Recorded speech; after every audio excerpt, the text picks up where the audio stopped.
सोचो एक ऐसी गेम जहां जीत का मतलब है करोड़ों का इनाम और हार का मतलब सीधा मौत। आज की इस वीडियो में हम बात करने वाले हैं दुनिया की सबसे डेडली गेम स्क्विड गेम के बारे में। तो कहानी की शुरुआत में हमें एक आदमी सियोंग दिखाया जाता है और आज उसकी बेटी का बर्थडे था, इसलिए उसकी माँ उसे कुछ पैसे देती है ताकि वो अपनी बेटी के बर्थडे पर उसे कुछ गिफ्ट दे सके। लेकिन गिफ्ट देने के लिए वो पैसे बहुत कम थे, इसलिए उसके दिमाग में एक आइडिया आता है और वो अपनी माँ का एटीएम कार्ड चुरा लेता है। उसके बाद वो अपनी माँ के बैंक अकाउंट से सारे पैसे निकाल लेता है और पूरे पैसे सीधे एक गेम हॉर्स राइडिंग में लगाकर वो गेम खेलता है और वो इस गेम से पूरे 4 मिलियन वन जीत जाता है। अब जैसे ही वो गेम जीत कर बाहर खड़ा ही था कि तभी उसके पीछे बहुत सारे लोग पड़ जाते हैं, इसलिए सियोंग अपनी जान बचाकर वहाँ से भाग निकलता है। लेकिन जैसे तैसे करके वो उसे पकड़ लेते हैं। सियोंग ने बहुत सारे लोगों के पैसे उधार लिए हुए थे, इसलिए वो उससे अपना उधार लेने के लिए बहुत मारते हैं। इसी दौरान सियोंग उन्हें पैसे देने के लिए अपनी जेब चेक करता है तो उसकी जेब फटी हुई थी और उसकी जेब में 1 रुपया भी नहीं था। सियोंग को याद आता है कि जब वो इन लोगों से बचकर भाग रहा था तो वो एक लड़की से टकरा गया था जिसने उसकी जेब काट ली थी। यहाँ सियोंग के पास पैसे नहीं थे, इसलिए सियोंग कहता है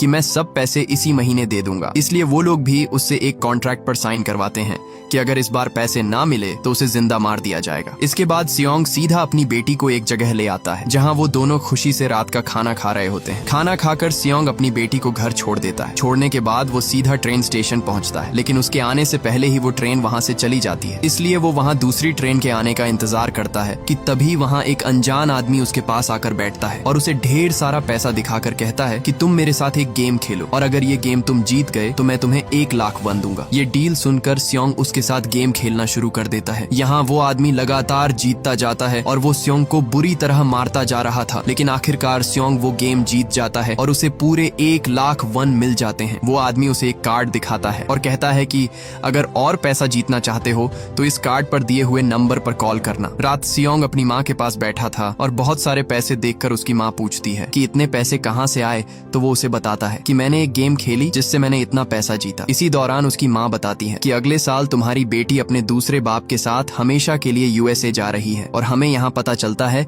कि सियोंग की तलाक हो चुकी है। उसके पास पैसे न होने की वजह से उसकी बीवी ने उसे छोड़ दिया। उसकी माँ उसे बताती है कि अगर तुम कोर्ट में ये साबित कर दो कि तुम्हारे पास बहुत पैसे हैं तो तुम अपनी बेटी को अपने पास रख सकते हो। सियोंग भी हर हाल में अपनी बेटी को पास रखना चाहता था, लेकिन उसे पैसों की बहुत जरूरत थी, इसलिए वो उसी रात उस कार्ड पर दिए गए एक नंबर पर कॉल करता है। उसके बाद सियोंग के पास एक गाड़ी आकर रुकती है और जैसे ही वो उसके अंदर बैठता है तो गाड़ी के अंदर गैस छोड़कर उसे बेहोश कर दिया जाता है। जब सभी की आंख खुलती है तो वो एक बेस में होते हैं जहाँ पूरे 456 लोग थे और सभी का सूट एक जैसा था, मतलब कि सभी प्लेयर थे और सभी प्लेयर्स को 24 घंटे मॉनिटर किया जा रहा था। इस गेम का होस्ट एक आदमी था जो कि फ्रंट मैन था। उसके बाद सियोंग एक बूढ़े आदमी से मिलता है जो कि प्लेयर नंबर 1 था। उसे ब्रेन ट्यूमर बीमारी थी। वो उसे बताता है कि मेरे पास कुछ ही दिन है, इसलिए मैं अपनी जिंदगी का आखिरी समय यहाँ इस गेम को खेल कर गुजारना चाहता हूँ। इसी दौरान 2 प्लेयर आपस में लड़ रहे होते हैं, जिनमें एक लड़की साइब्योक थी और लड़का संग था। यहाँ संग उसे बुरी तरह मार रहा था कि तभी सियोंग उसे पहचान लेता है जिसने उसकी जेब काटी थी। सियोंग उसे जोर जोर से चिल्लाते हुए अपने पैसे वापस मांगता है, लेकिन इससे पहले कि वो उस लड़की से पैसे लेता वहाँ बहुत सारे गार्ड्स आ जाते हैं और सभी गार्ड्स के चेहरे अलग अलग शेप से ढके हुए थे। उनमें लीडर सभी प्लेयर्स को बताता है कि आपका इस गेम में वेलकम है और आपको यहाँ पर पूरी 6 गेम्स खेलनी होंगी और जो भी पूरी 6 गेम्स को जीतेगा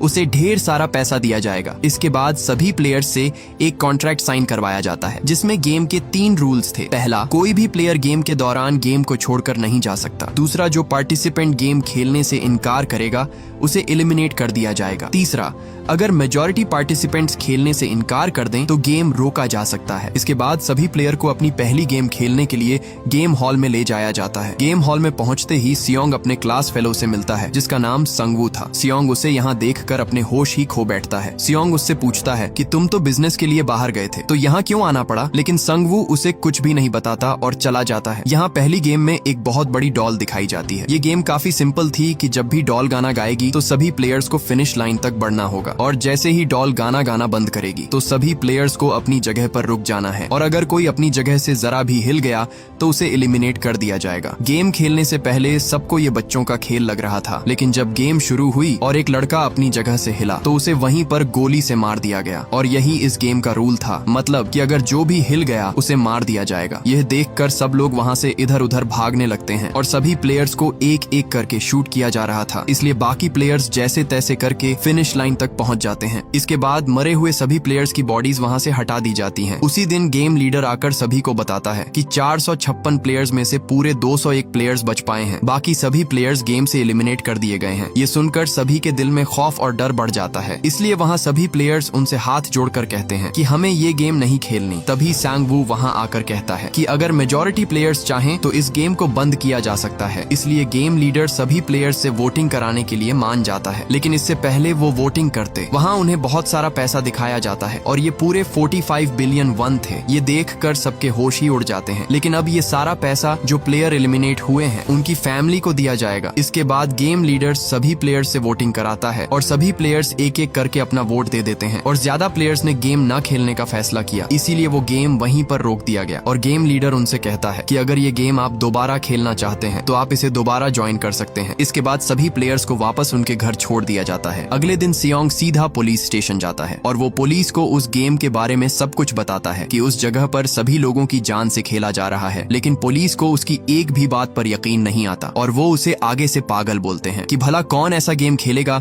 जिसमें सबको मार दिया जाता हो। इसीलिए सियोंग पुलिस को वो कार्ड दिखाता है जिस पर वो नंबर लिखा हुआ था। जैसे ही पुलिस वाला उस नंबर पर कॉल करता है तो वो नंबर रॉन्ग होता है। इसके बाद सियोंग सीधा अपने घर आता है, लेकिन घर में उसकी माँ नहीं होती। अपनी माँ को ढूंढते ढूंढते वो सांग वू के पास आ जाता है और वो उससे पूछता है कि तुम तो बिजनेस के लिए बाहर गए थे, तो फिर वो गेम खेलने की क्या जरूरत थी। वो आगे से बताता है कि मैंने पूरे 600 बिलियन वन लोन लिया हुआ है और अब मेरे पास 1 रुपया भी नहीं है जो मैं वापस कर सकूं। इसी दौरान सियोंग को एक कॉल आती है कि उसकी माँ की तबीयत बहुत खराब है और वो हॉस्पिटल में एडमिट है। सियोंग सीधा अपनी माँ के पास आता है। यहाँ डॉक्टर उसे बताता है कि तुम्हारी माँ के पैर में जख्म धीरे धीरे और भी बढ़ रहा है, इसलिए हमें इनका पैर काटना होगा ताकि बीमारी और ना फैले। लेकिन ऑपरेशन कराने के लिए सियोंग के पास पैसे नहीं थे, इसलिए वो सीधा अपनी वाइफ के पास आता है और उससे कुछ पैसे मांगता है। लेकिन उसकी वाइफ उसे आगे से साफ साफ मना कर देती है और कहती है कि मैं तुम्हारी कोई भी मदद नहीं कर सकती। इसलिए ये सुनकर वो वहाँ से चला जाता है। इधर उसकी वाइफ अपने दूसरे शौहर से कहती है कि सियोंग मुझसे कुछ पैसे मांगने आया था। इसलिए उसका शौहर सियोंग को कुछ पैसे देता है और कहता है कि आज के बाद मैं तुम्हें यहाँ ना देखूं, आज से तुम मेरी फैमिली से मिलने के लिए नहीं आओगे। ये देखकर सियोंग गुस्से से उस पर अपना हाथ उठा देता है और कहता है कि तुम्हें क्या लगता है कि तुम मुझे कुछ पैसे देकर मुझसे मेरी फैमिली छीन लोगे। अब सियोंग उदास होकर अपने घर वापस आ रहा होता है कि तभी उसके घर में एक पुलिस ऑफिसर आता है और वो उससे उस गेम के बारे में पूछता है। दरअसल उस पुलिस ऑफिसर का भाई भी था और उसके घर जाने पर उसका भाई उसे नहीं मिला, लेकिन उसे वहाँ वही कार्ड मिलता है जिससे लोगों को उस गेम में इनवाइट किया जाता है। पुलिस ऑफिसर उसे बताता है कि मैं तुम्हारे पास इसलिए आया हूँ क्योंकि उस दिन तुम पुलिस स्टेशन पर आए थे और इसी गेम के बारे में तुमने रिपोर्ट करवाई थी और अब मुझे शक हो गया है कि मेरा भाई भी इसी गेम में गया हुआ है, इसलिए तुम मुझे वो जगह बताओ जहाँ ये गेम खेला जाता है। लेकिन सियोंग उसे साफ साफ मना कर देता है और कहता है कि मुझे इस गेम के बारे में कुछ भी नहीं पता। सियोंग जैसे ही अपने घर के दरवाजे पर पहुंचता है तो उसे वही कार्ड मिलता है, इसलिए अब उसके इस गेम को खेलने के अलावा कोई चारा नहीं था जिससे वो कुछ पैसों से अपनी माँ का इलाज करा सके। इसलिए वो गेम को दोबारा ज्वाइन करने का फैसला करता है और सभी प्लेयर्स को एक एक करके वहाँ से ले जाया जाता है। लेकिन इस बार वो पुलिस ऑफिसर भी सभी गाड़ियों का पीछा करते हुए उनके पीछे पीछे आ रहा था और सभी गाड़ियां उस शिप पर जा रही थीं। यहाँ वो पुलिस ऑफिसर भी एक गाड़ी के नीचे छुप जाता है। अब सभी गार्ड सीधा उस शिप तक पहुंच जाते हैं और यहाँ वो पुलिस ऑफिसर मौके का फायदा उठाकर उस गार्ड को गाड़ी में ही बेहोश कर देता है और उस गार्ड का सूट पहनकर उसे सीधा समंदर के अंदर फेंक देता है। इसके बाद सभी गाड़ियां उस आइलैंड पर पहुंच जाती हैं और सारे प्लेयर्स को सीधा गेम हॉल में लाया जाता है। यहाँ सभी प्लेयर्स को उनका गेम सूट पहना दिया जाता है। गेम हॉल में आते ही वो बूढ़ा आदमी और सियोंग देखते हैं तो इस बार पूरे 187 प्लेयर्स थे और इस बार पूरे 26 बिलियन वन जीतने वाले प्लेयर्स को मिलने वाले थे। इसके बाद सभी प्लेयर्स को खाना दिया जाता है। रात सेब्योक और उसकी दोस्त किम जू दोनों वॉशरूम में आती हैं और यहाँ सेब्योक सुरंग को पार करके एक जगह पर पहुंचती है जहाँ वो देखती है कि सब गार्ड्स किचन हॉल में कुछ अजीब सी चीजें बना रहे होते हैं। यहाँ ज्यादा देर होने की वजह से गार्ड उनके पीछे आ जाता है, लेकिन तब तक सेब्योक वहाँ से आ चुकी थी और वो किम जू को वहाँ के बारे में सब कुछ बताती है। लेकिन इसी दौरान सांग वू उनकी बातें सुन लेता है। इसलिए सुबह होते ही सांग वू सेब्योक से कहता है कि मैं जानता हूँ कि कल रात तुम उस जगह पर गई थी जहाँ बहुत सारे गार्ड्स कुछ बना रहे थे, इसलिए ना चाहते हुए भी उसे बताना पड़ा। इसके बाद सभी प्लेयर्स को गेम हॉल में लाया जाता है जहां उनकी दूसरी गेम होने वाली थी। सभी प्लेयर्स को वहां 4 शेप्स में से कोई एक शेप चूज करनी थी। यहाँ इस गेम के बारे में संगवू को पता था, लेकिन उसने जानबूझकर अपनी टीम को नहीं बताया। दरअसल इस गेम का नाम डलगोना था। यहाँ हर प्लेयर को एक शेप वाली कैंडी मिलती है। प्लेयर को उस कैंडी से शेप तोड़े बगैर बाहर निकालनी होती है। यहाँ अगर वो शेप टूट गई तो सीधा उस प्लेयर को एलिमिनेट कर दिया जाता, मतलब जान से मार दिया जाता है। सभी प्लेयर्स अपनी मर्जी से वो शेप चूज कर लेते हैं और पूरे 10 मिनट के अंदर अंदर ही गेम पूरा करना था। गेम शुरू होते ही सभी प्लेयर्स शेप को निकालने लगते हैं और जो भी उस शेप को तोड़ता जाता उसे वहीं पर मार दिया जाता। यहाँ गेम का टाइम भी पूरा होने वाला था, इसीलिए स्योंग के दिमाग में एक आइडिया आता है और तुरंत उस कैंडी को चाटने लगता है। ये देखकर सभी प्लेयर्स भी कैंडी को चाटने लगते हैं और जैसे तैसे करके टाइम खत्म होने से पहले ही स्योंग कैंडी से उस शेप को बाहर निकाल लेता है। इसलिए यहाँ वो एलिमिनेट होने से बच जाता है और वो इस गेम को भी जीत जाता है। इसके बाद सभी प्लेयर्स को वापस मेन हॉल में लाया जाता है जहाँ अब 108 प्लेयर्स ही रह गए थे। बाकी 79 प्लेयर्स अपनी जान गंवा बैठे थे और जो प्लेयर्स मारे गए उनका इनाम भी टोटल करके पूरे 34 बिलियन वन बन गए थे। ये देखकर सभी प्लेयर्स के होश ही उड़ जाते हैं। अगली सुबह सभी प्लेयर्स को नाश्ता दिया जाता है, लेकिन यहाँ नाश्ता लेते समय संग और उसकी टीम ने 2 बार नाश्ता ले लिया, जिससे बाकी 4 प्लेयर्स को खाना नहीं मिला। इसलिए वहाँ वो प्लेयर सीधा संग पर हमला कर देता है, लेकिन संग भी आगे से उसे बुरी तरह पीट डालता है, जिससे वो प्लेयर वहीं पर मारा जाता है। इसलिए उस प्लेयर को भी एलिमिनेट कर दिया गया और अब पूरे 107 प्लेयर्स बाकी बच गए। इधर हमें एक प्लेयर दिखाया जाता है जो डॉक्टर था और वो सब मरने वाले प्लेयर्स की बॉडी पार्ट्स को निकालकर अलग अलग कंट्रीज में बेचता था और इस काम का फ्रंटमैन को जरा भी पता नहीं था। दरअसल कंट्रोल रूम में इनका एक आदमी था जो इन सबसे मिला हुआ था और जो भी प्लेयर मारा जाता वो उसे सीधा एक सीक्रेट जगह ले आते जहाँ वो डॉक्टर उनके बॉडी के पार्ट्स को निकाल देता था। इसलिए फ्रंटमैन को इसके बारे में भनक भी नहीं थी, क्योंकि सभी प्लेयर्स की रिकॉर्ड हुई सब वीडियोस को डिलीट कर दिया जाता, जिससे किसी को भी शक नहीं होता था। यहाँ हमें पता चलता है कि वो गार्ड्स डॉक्टर को पहले से ही गेम के बारे में बता देते थे ताकि वो डॉक्टर बचा रहे और वो सब प्लेयर्स की बॉडी के पार्ट्स को बेचते रहे। उसी दिन वो गार्ड डॉक्टर को बताता है कि आज रात तुम अपनी जान की हिफाजत खुद करोगे, क्योंकि आज रात सब एक दूसरे पर हमला करने वाले हैं। इसलिए अगर तुम्हें जिंदा रहना है तो ताकतवर टीम को ज्वाइन करो। इसलिए डॉक्टर सीधा संग की टीम के पास आता है और डॉक्टर उसे छुप कर बताता है कि मैं अगली गेम के बारे में जानता हूँ। ये सुनकर संग बिना सोचे उस डॉक्टर को अपनी टीम में रख लेता है। इसी दौरान टाइम खत्म हो जाता है और सब लाइट्स बंद हो जाती हैं और तभी पूरे हॉल में सब प्लेयर्स एक दूसरे पर हमला कर देते हैं। इधर स्योंग पर भी एक प्लेयर हमला कर देता है, लेकिन तभी वहाँ पर संगवू आकर उसकी जान बचा लेता है, लेकिन इससे पहले सब एक दूसरे की जान लेते। इसी दौरान वहाँ गार्ड्स आ जाते हैं और यहाँ अब 107 प्लेयर्स में से सिर्फ और सिर्फ 80 प्लेयर्स ही बच पाए। अगली सुबह सभी प्लेयर्स को तीसरे गेम के लिए बाहर लाया जाता है जहाँ उन्हें 10 प्लेयर्स की 2 टीमें बनानी थी। यहाँ सांगवू सबसे कहता है कि हमें अपनी टीम में ज्यादा से ज्यादा मर्द चाहिए ताकि हम इस गेम को जीत सकें। सभी प्लेयर्स एक एक करके अपनी टीम कंप्लीट कर लेते हैं। इसके बाद सब प्लेयर्स को गेम हॉल में लाया जाता है जहाँ उन्हें टग ऑफ वॉर की गेम खेलनी थी, मतलब रस्साकशी, और जो भी टीम अपनी ओपोनेंट टीम को नीचे गिरा देगी वही टीम गेम जीतेगी। पहले राउंड में संग की टीम के सामने किम की टीम आती है। इसी दौरान फायर के होते ही गेम स्टार्ट हो जाती है। यहाँ दोनों टीमें एक दूसरे को नीचे गिराने की पूरी कोशिश कर रही थी, लेकिन तभी संग की टीम अपनी पूरी जान लगाकर किम की टीम को नीचे गिरा देती है और यहाँ किम की टीम एलिमिनेट हो जाती है। इसके बाद बारी आती है स्योंग की टीम की और उसके सामने वाली टीम गोंग की थी। दोनों टीमों को टग ऑफ वॉर के लिए लाया जाता है। यहाँ वो बूढ़ा आदमी यानी प्लेयर नंबर 1 कहता है कि परेशान होने की कोई जरूरत नहीं, क्योंकि मैंने अपनी जवानी में ये गेम बहुत खेली है, इसलिए हम ये गेम आसानी से जीत सकते हैं अगर हम अपना दिमाग यूज करें। अब दोनों टीमें आमने सामने तैयार खड़ी थीं। इसके बाद फायर होते ही गेम स्टार्ट हो जाती है। वो बूढ़ा आदमी बताता है कि सब एक साथ 3 कदम आगे बढ़ो। जैसे ही वो सब आगे बढ़े तभी उनकी ओपोनेंट टीम नीचे गिर जाती है। इसी का फायदा उठाकर स्योंग की टीम अपनी पूरी जान लगाकर उन्हें नीचे गिरा देती है और आखिरकार ये गेम भी वो जीत जाते हैं। इसके बाद सभी एलिमिनेट हुए प्लेयर्स को उसी जगह लाया जाता है जहां वो डॉक्टर सभी प्लेयर्स के बॉडी पार्ट्स निकाल रहा होता है। तभी बात करते करते वो एक आदमी की बात करते हैं जिसकी बॉडी में सिर्फ एक ही किडनी थी और उन्होंने उस आदमी को जान से मार डाला क्योंकि उसके बॉडी पार्ट्स निकालते समय वो ज़ॉम्बी की तरह जिंदा हो गया था। ये सुनकर गार्ड नंबर 29 जो वही पुलिस ऑफिसर था उसे शक होता है कि ये उसके भाई की बात कर रहे हैं, इसलिए वो उनसे पूछता है कि वो कौन था जिसकी एक किडनी थी, लेकिन आगे से उन्होंने उसे कुछ भी नहीं बताया। इसके बाद वो दोनों गार्ड बॉडी पार्ट्स डिलीवर करने के लिए निकल पड़ते हैं। जाते जाते वो पुलिस ऑफिसर यानी गार्ड नंबर 29 उसे एक दीवार पर लगी एक डिवाइस दिखाई देती है। वो गार्ड से पूछता है कि ये क्या चीज है, तो गार्ड उसे बताता है कि ये बॉम्ब है, अगर तुमने इसे जरा भी टच किया तो ये ब्लास्ट हो जाएगा और ये जगह पूरी तरह तबाह हो जाती है। दरअसल ये जगह VIP लोगों के आने जाने के लिए है। इधर वो डॉक्टर उस गार्ड से पूछता है कि मुझे अगला गेम बताओ, लेकिन अभी तक नया गेम किसी को नहीं बताया गया था, इसलिए वो गार्ड कहता है कि मुझे अभी इसके बारे में नहीं पता। ये देखकर वो डॉक्टर उस पर हमला कर देता है और जैसे तैसे करके वहाँ से अपनी जान बचाकर भाग निकलता है। डॉक्टर भागता भागता सीधा गेम हॉल में पहुँच जाता है। वो गार्ड आकर उसे बताता है कि मैं अभी तुम्हें गेम के बारे में बताऊंगा, लेकिन इससे पहले कि हम पकड़े जाएं, हमें यहाँ से जाना होगा। इसी दौरान वो गार्ड उसे चाकू से मारने ही वाला था, तभी वहाँ फ्रंटमैन आकर उसे गोली मार देता है। यहाँ वो फ्रंटमैन उसे बताता है कि तुम जो भी कर रहे थे मुझे इससे कोई फर्क नहीं पड़ता। मुझे अफसोस इस बात का है कि तुमने यहाँ मजबूर और बेगुनाह लोगों से फायदा उठाया, इसलिए फ्रंटमैन उसे वहीं पर ढेर कर देता है। इधर वो गार्ड नंबर 28 उस पुलिस ऑफिसर को घेर लेता है और कहता है कि तुम कौन हो, मुझे अपना चेहरा दिखाओ। इसलिए ना चाहते हुए भी वो पुलिस ऑफिसर अपना मास्क उतार देता है। इसी दौरान वो उसे गन पॉइंट पर ले लेता है और कहता है कि अपना चेहरा दिखाओ। आगे से वो ऑफिसर पूछता है कि वो कौन था जिसकी तुम लोगों ने किडनी निकाली थी। वो उसे बताता है कि वो एक औरत थी। अगर तुम्हें यकीन नहीं आ रहा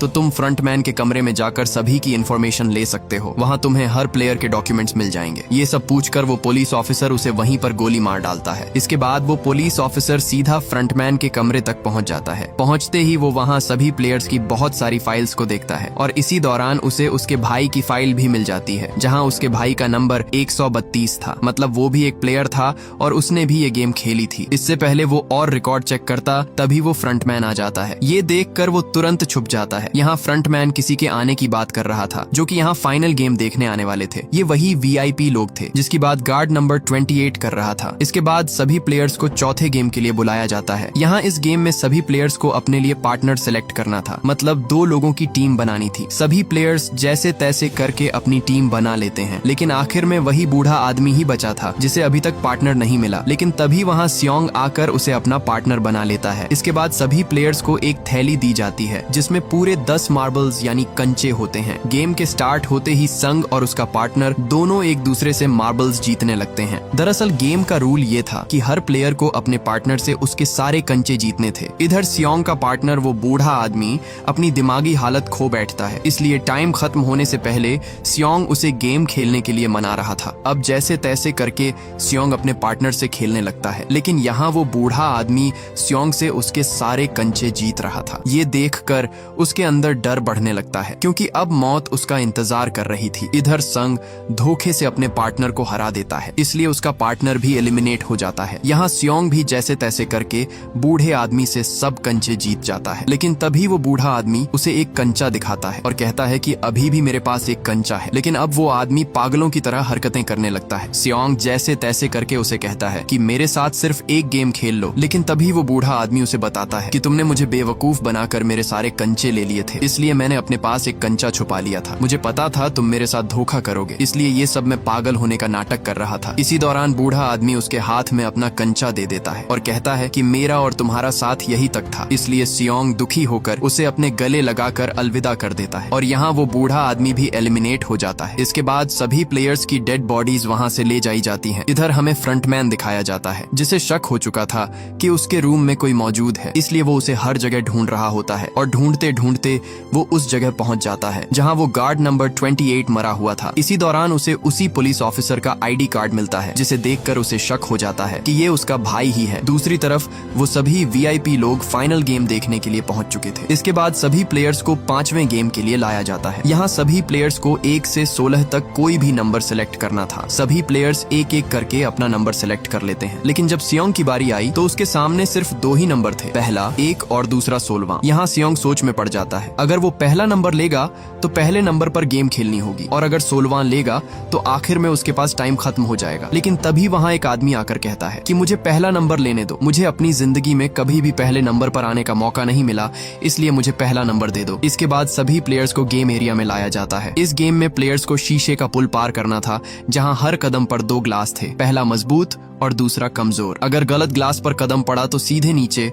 और फिर जिंदगी का खेल खत्म। गेम टाइम स्टार्ट होते ही पहला प्लेयर आगे बढ़ता है और बढ़ते ही वो सीधा नीचे जा गिरता है और यहाँ एक एक करके सभी प्लेयर्स एलिमिनेट होते जा रहे थे। तभी संग आगे जाने ही वाला था। इसी दौरान वही लड़की किम जू उसे कहती है कि आज वो दिन आ गया जिस दिन हमने साथ मरने का फैसला किया था। तभी वो लड़की उसे पकड़कर सीधा नीचे कूद जाती है, जिससे दोनों वहीं पर मारे जाते हैं। इधर वो पुलिस ऑफिसर भी गेम हॉल में घुस चुका था, लेकिन तभी वहाँ एक VIP मेंबर को उस पर शक हो जाता है। वो उसे मास्क उतारने के लिए कहता है, लेकिन वो पुलिस वाला उसे बताता है कि मैं अपना मास्क यहाँ नहीं उतार सकता। इसलिए वो दोनों एक रूम में चले जाते हैं। यहाँ आते ही वो पुलिस ऑफिसर उसे गन पॉइंट पर ले लेता है और उससे गेम के बारे में पूछकर उसे वहीं पर बेहोश कर देता है। लेकिन उस वीआईपी के बेहोश होते ही फ्रंटमैन को पता चल जाता है इधर गेम खत्म होने में सिर्फ 1 ही मिनट बचा था। इसीलिए वहाँ एक प्लेयर उस ग्लास पर एक कंचा फेंकता है, लेकिन फिर भी उन्हें पता नहीं चल पाया। इसीलिए टाइम ना होने की वजह से सांगवू उस आदमी को धक्का देकर उसे नीचे गिरा देता है और यहाँ वो तीनों तुरंत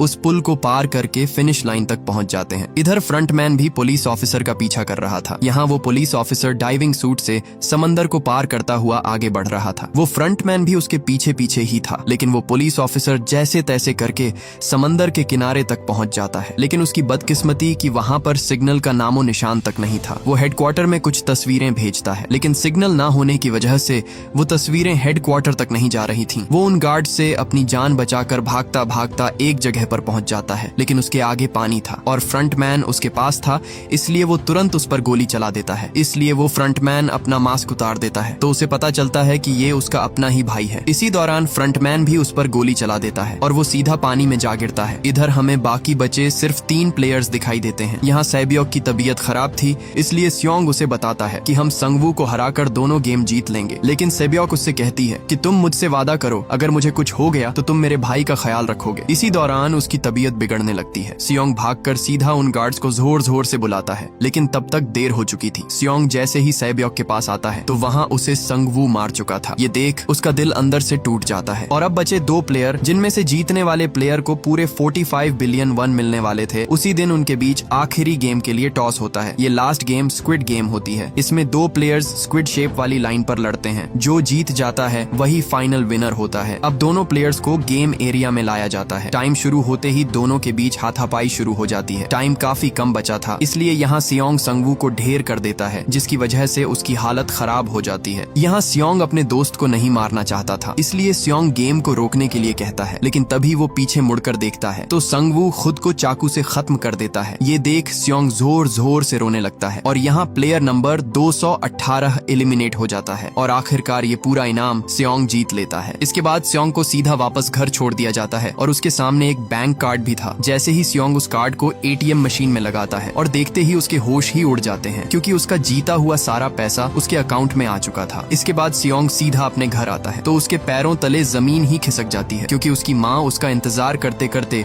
इस दुनिया से चल बसी थी। इसके बाद सीन कट होता है और हमें पूरे 1 साल के बाद दिखाया जाता है, जहाँ सियोंग एक समंदर के किनारे बैठा था। उसकी हालत अब बहुत बिगड़ चुकी थी, क्योंकि अब वो इस दुनिया में बिल्कुल अकेला था। यहाँ तक कि उसने 46 बिलियन वन में से 1 रुपया भी इस्तेमाल नहीं किया, क्योंकि वो सारा पैसा बेकसूर जानों का था। इसी दौरान वहाँ उसे एक औरत फूल लेने को कहती है। जैसे ही सियोंग उस फूल को लेता है तो उस पर एक कार्ड था जो कि उसी स्क्विड गेम का था और उस पर एक लोकेशन भी दी गई थी। सियोंग जैसे तैसे करके उस लोकेशन पर पहुंच जाता है और पहुंचते ही वो देखता है तो उसे वही बूढ़ा आदमी यानी प्लेयर नंबर 1 दिखाई देता है। वो उसे कहता है कि उम्मीद करता हूँ कि तुमने इस गेम को खूब एंजॉय किया होगा। वो उसे बताता है कि मैं ही इस गेम का लीडर था। दरअसल मेरी जिंदगी में कोई भी नहीं था, मैं अकेला ही इस दुनिया में रह गया था, इसलिए ये गेम मैंने शुरू करवाया था और मैं अपने टीम मेंबर से मिलकर ये गेम खेल रहा था और इसलिए मेरा नंबर प्लेयर 1 था, ताकि मैं भी गेम में एंजॉय कर सकूं। ये सब कहकर वहीं पर उस आदमी की मौत हो जाती है। इसके बाद सियोंग सीधा सैबियोक के भाई के पास जाता है। वो उसे लेकर संगवू की माँ के हवाले कर देता है और कहता है कि अब से ये आपका बेटा है, इसकी हिफाजत करना। सियोंग उसे एक बैग भी देता है, जिसे खोलते ही संगवू की माँ के होश उड़ जाते हैं, क्योंकि वो बैग पूरा पैसों से भरा था। इसके बाद सियोंग दोबारा अपनी बेटी से मिलने के लिए यूएसए जा रहा था, लेकिन इसी दौरान उसे वही आदमी दिखाई देता है जिसने उसे गेम कार्ड दिया था। वो आदमी वहाँ उसी गेम का कार्ड लोगों को दे रहा था। सियोंग उसे पकड़ने के लिए उसके पीछे भागता है, लेकिन वो मौके पर ही वहाँ से भाग जाता है। फिर सियोंग उस आदमी से वो गेम कार्ड ले लेता है और दोबारा से उसी नंबर पर कॉल करता है। आगे से उसे फ्रंटमैन बताता है कि दोबारा गेम खेलने के लिए प्लेन में बैठ जाओ। और इसी के साथ ये मूवी यहीं पर एंड हो जाती है। अगर आपको इसका सीजन 2 चाहिए तो कमेंट बॉक्स में सीजन 2 जरूर लिखिएगा।